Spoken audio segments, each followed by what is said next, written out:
Dito sa gymnasium ng Barangay Sampaloc, Bayan ng Talavera, Nueva Ecija, Cachocanan, kasalukuyang ginagawa itong programa para po sa pamamahagi ng panlaban sa harabas o yung tinatawag na army worms. Dahil ngayon pa lang maraming sibuyas na po pala, katulad sa ibang mga lugar no, na nagtatanim ng sibuyas ang apektado nitong harabas. Ang gusto nitong sina Mayor J.R. Santos at ni Vice Mayor Nervi Santos Martinez maging preventive yung kanilang approach. Meron ng mga apektado sa ngayon.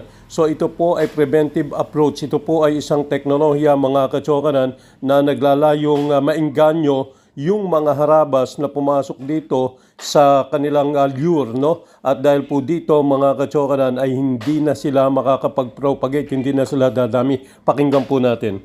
Alam ko, ito ba talaga yung dire-diretso natin gagawin na solusyon. Before tayo magtanim, sa susunod na taon, i-ready na po natin ito para bago pa lang itanim. Bago, sa susunod, medyo na-late kami, 15 days before po kayo magtanim, bibigyan na po namin kayo ng ganito. Ano po? Bibigyan po ibibigay, hindi ibebenta, ibibigay ng libre. Ang tawag po dito ay nasabi na yata sa inyo. Pero lure na ito po yung trap na gagawin natin sa mga lalaki na army worm para hindi na sila makaputo.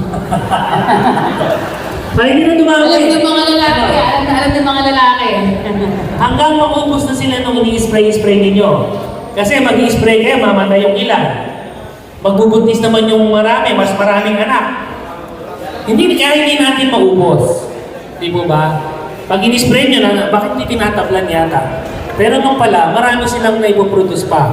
Hindi natin napapatay. Kasi itong mga lalaki, bulog lang ng bulog. Kaya ang ginawa natin, sabay-sabay kayo lahat na maglalagay para hindi makakatakbo doon sa katabing bukid yung mga army worm. Kaya po, ang pakiusap natin, lahat po tayo ay sabayang maglalagay nitong trap na ito para yung effectiveness ay makita po natin. At kung effective, o di next year talagang kailangan natin ulitin. Ano po? Ito po kasi ay pag isa lang na naglagay, lahat ng army worm sa inyo lang pupunta. Kaya po, sabay-sabay, para lahat ng ating tanim, makuha lahat ng mga lalaki. Kasi baka mamaya, isa lang ang maglagay nito, sa inyo na po lahat pupunta ng army worm. Imbis na makatulong, makakaperwisyo. Tama. Kasi ma-attack na yung mga male. Kaya po, sabay-sabay tayo mamaya. Sabay-sabay po tayo mamaya. Para sabay-sabay po na matatrap sa bawat may tanim na onion yung mga lalaking army worm na to. So, yan po yung ating ginagawa sa ating mga farmers, sa rice farmers, sa onion farmers, sa vegetable farmers.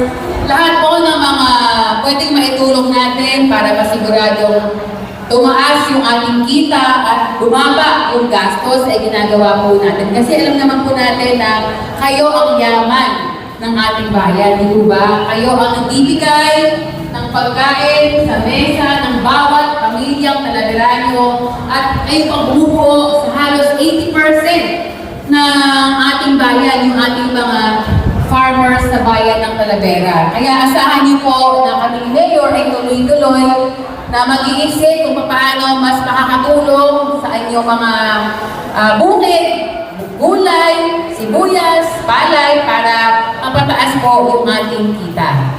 Ang inibigay po natin sa inyo ay matatrap